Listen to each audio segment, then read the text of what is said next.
Hello friends, welcome to my YouTube channel the exam orbit by Himanshu. आज हम जिस profile के बारे में बात करने जा रहे हैं वो है CBI PGDBF versus SBI clerk. यानी दोनों में से अभी हम लोग जानते हैं कि अभी दोनों के ही एग्ज़ाम्स हो चुके हैं। एसबीआई क्लर्क का मेंस हो चुका है और सीबीआई पीजीडीएफ का जो एग्ज़ाम देना था लोगों को, उन्होंने 5 अप्रैल को अपना ऑलरेडी दे रखा है। अब इशू ये आ रहा है, बहुत से लोगों के मन में ये कन्फ्यूज़न है कि इन दोनों में से हमें कौन से पोस्ट की तरफ ज़्यादा ध्यान देना चाहिए या क्या हमें करना चाहिए। तो इसी के बारे में आज हम बात करेंगे।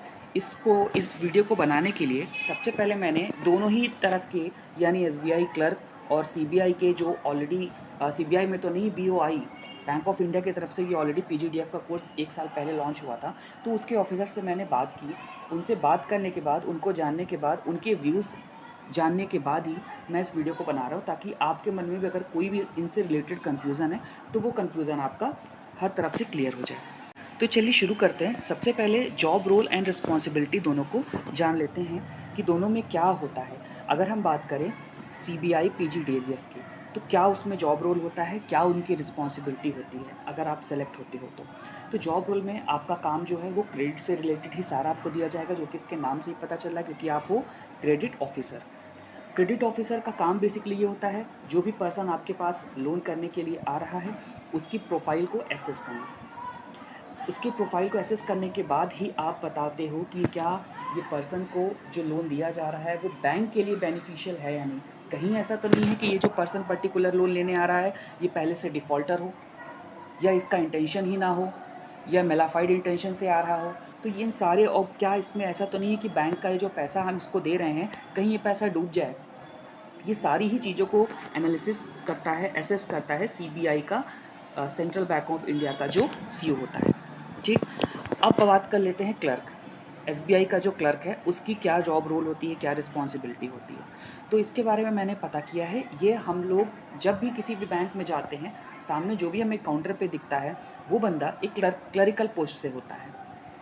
तो इसमें बताने से बेटर है, आप खुद जानते हो, आप लोग मैच्योर इंसान हो, आप सबकी उम्र एटलीस्ट 18 साल से ज़्यादा है। आप सब लोग एक से ज़्यादा बार आप लोग बैंक विज़िट कर चुके हो। आपने वहाँ जाकर देखा भी होगा कि उनका क्या रोल होता है, उनकी क्या रिस्पॉन्सिबिलिटी होती है। हाँ, बाहर से तो कुछ देखने में लगता है, लेकिन अंदर क्या होता है, उसमें उनको क्या-क्या काम करना पड़ता है, उसके बारे में हम आपको थोड़ा-सा बता देते हैं। बेसिकली आप लोग ये जानते हो कि इनकी रिस्पॉन्सिबिलिटी क्या है। इनको डे टू डे जो बैंकिंग अफेयर्स होते हैं उनको मैनेज करना पड़ता है। इनको कस्टमर्स का पैसा डिपॉज़िट करना, कस्टमर्स को पैसा देना, कस्टमर्स की डेबिट कार्ड की प्रॉब्लम, कस्टमर की किसी और तरह की प्रॉब्लम, अकाउंट से रिलेटेड उनकी कोई भी प्रॉब्लम हो, उनका नया अकाउंट खोलना, उनकी ब्रांच को शिफ्ट करना, अगर उनको ब्रांच अपना ट्रांसफ़र कराना है, हर तरह की एप्लीकेशन लेना, मतलब डायरेक्ट आपकी कस्टमर डीलिंग होती है। अगर हम बात करें सीबीआई, माफ़ करिएगा, एसबीआई क्लर्क की बात करें।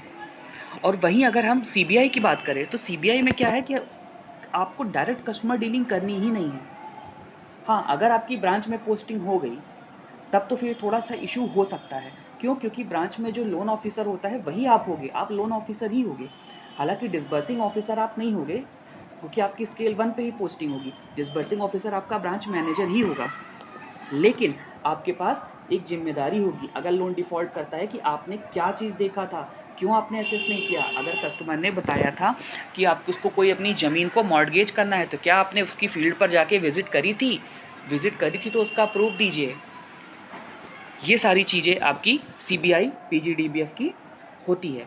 और अगर बात करें इसमें हम एसबीआई क्लर्क की, तो इसको सिर्फ ज़्यादा क्लर्क नहीं, ज़्यादा प्रेशर, वर्क प्रेशर इतना नहीं होता है जितना आपका सीबीआई में होता है। ठीक, अभी हम बात कर लेते हैं दोनों की कोर्स वर्क और ट्रेनिंग क्या होता है बेसिकली।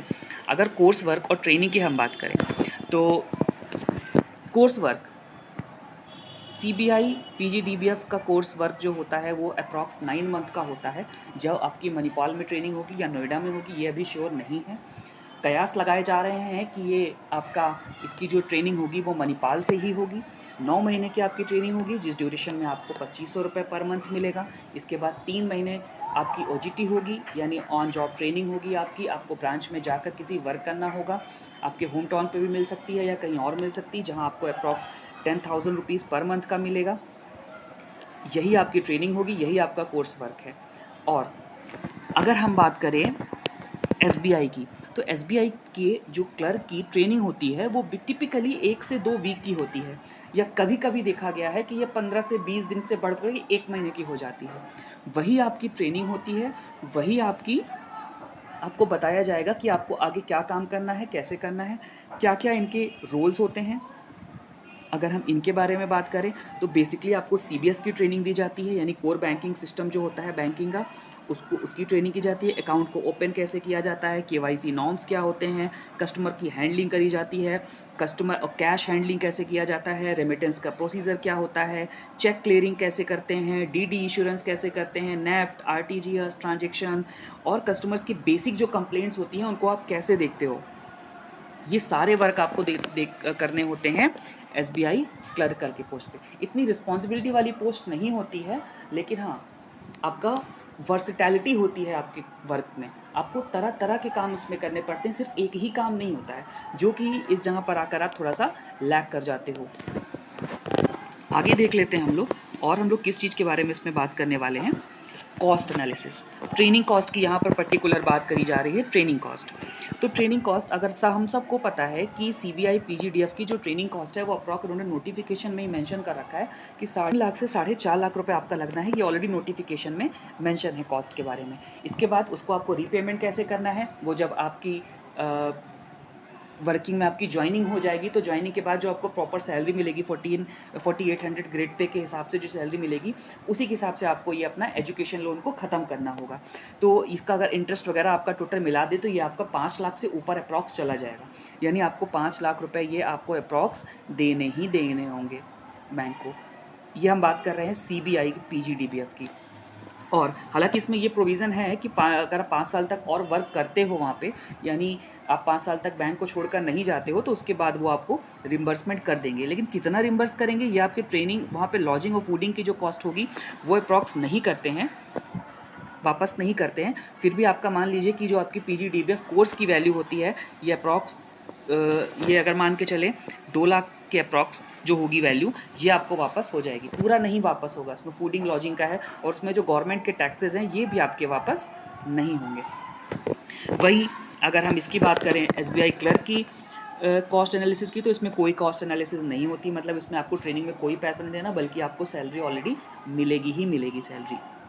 पर्क्स एंड अलाउंसेस, सबसे जो मेजर इशू यहाँ पे आता है, लोग बहुत कंफ्यूज हैं इसको लेकर कि पर्क्स एंड अलाउंसेस क्या हैं। तो पर्क्स एंड अलाउंसेस की अगर हम बात करें तो सीबीआई पीजीडीबीएफ में आपकी जो इन हैंड सैलरी होगी वो अप्रॉक्स आपका सारा पैसा कटने के बाद, यानी अगर आप एजुकेशन लोन को भी बेसिक अमाउंट से कटवाते हो 3000 या 4000 रुपये पर मंथ की सैलरी से, तो कटने के बाद आपके अकाउंट में अप्रॉक्स 72,000 रुपीज़ पर मंथ आपके पास आएंगे ही आएंगे। अगर अब हम बात करें एसबीआई क्लर्क की, तो इसमें एसबीआई क्लर्क में जो आपके पास इन हैंड सैलरी होगी वो अप्रॉक्स आपकी इन हैंड सैलरी आपकी होगी वो अप्रॉक्स आपकी 35,000 के अप्रॉक्स बनती है, 35 से 40,000 के बीच में बनती है। इन हैंड सैलरी की मैं बात कर रहा हूँ, इसमें कई तरह के डिडक्शंस भी होते हैं।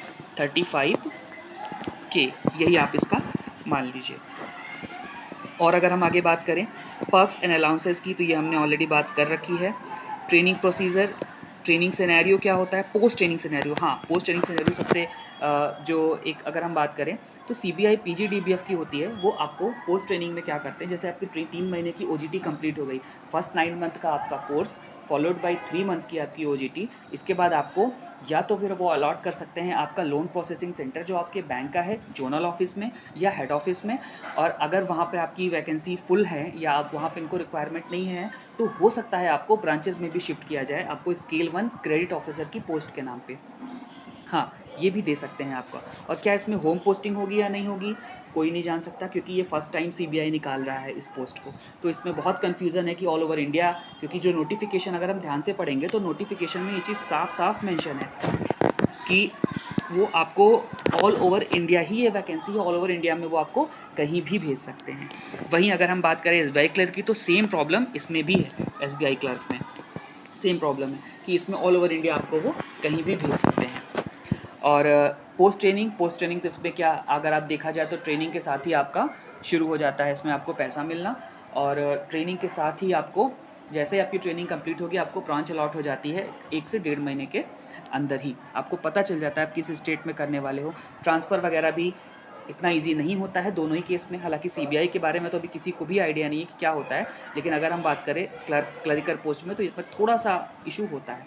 तो आपकी क्या रिक्वायरमेंट है, आपको क्या लगता है कि आपको क्या ज्वाइन करना चाहिए, इस पे आप जैसे आपने ये वीडियो देखा वैसे आप और भी वीडियो देखिए। और अगर जैसे मैंने क्या किया था, मुझे बहुत कन्फ्यूज़न था, मैंने क्लर्क का भी एग्ज़ाम दिया है मेंस का, और मैंने सीबीआई पीजी डीबीएफ का भी एग्ज़ाम दिया है। मैं ऑलरेडी वर्किंग भी हूँ, लेकिन मेरे लिए क्या बेनिफिशियल है, इस चीज़ के लिए मैंने दोनों ही कैटेगरी के ऑफिसर से बात की, उनसे जाना कि क्या क्या रोल्स एंड रिस्पॉन्सिबिलिटी होती हैं, क्या क्या होता है, मुझे अगर हो जाए तो मुझे क्या ज्वाइन करना चाहिए अगर मेरा दोनों जगह सिलेक्शन हो जाता है। तो मुझे ये फ़िलहाल जो पता चला वो फ़िलहाल मेरे सामने यही है कि मैं होता तो मैं क्या करता, ये मैं आपको नहीं बता सकता। इसलिए आप खुद से सोचिए, दोनों को देखिए क्या किसके लिए आप बेनिफिशियल, क्या आप 1 साल तक वेट कर सकते हो सैलरी का, क्योंकि नोबडी नोज़ कि 1 साल के बाद 1 साल में आपको क्या रिक्वायरमेंट पड़ती है, आपको ट्रेनिंग के लिए बाहर रहना पड़ता है। वही क्लरिकल पोस्ट में है, आपको इन हैंड सैलरी तुरंत शुरू हो जाती है ना। ये थोड़ा सा रिस्क बियरिंग जॉब है, सीबीआई पीजी डीबीएफ की थोड़ी सी रिस्क बियरिंग जॉब है। क्लरिकल पोस्ट में थोड़ा सा आपको मेंटल पीस मिलता है।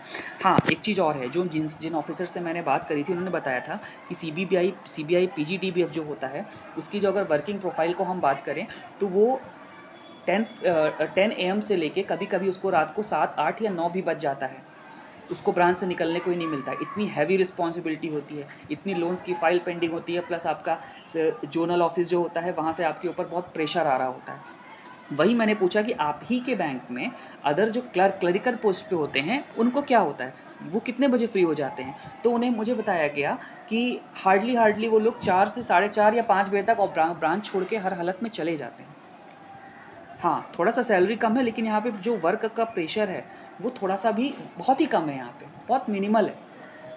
और ये जो सीबीआई पीजीडीबीएफ के जिन ऑफिसर से मैंने बात करी, उन्होंने हमको बताया कि कभी-कभी ऐसा होता है कि संडे को भी उनको ब्रांच में बैठना पड़ता है, जाके शटर को ऊपर करके अंदर अपना वो लोन की फाइल्स को, जो आपके ऑडिट का उनको रिप्लाई बनाना पड़ता है, जो ऑडिट का में क्वेरी आई हुई है या और भी जो उनके पेंडिंग काम है वो सब करने पड़ते हैं। तो पीजीडीबीएफ आपका बहुत ही रिस्पॉन्सिबिलिटी वाला काम है।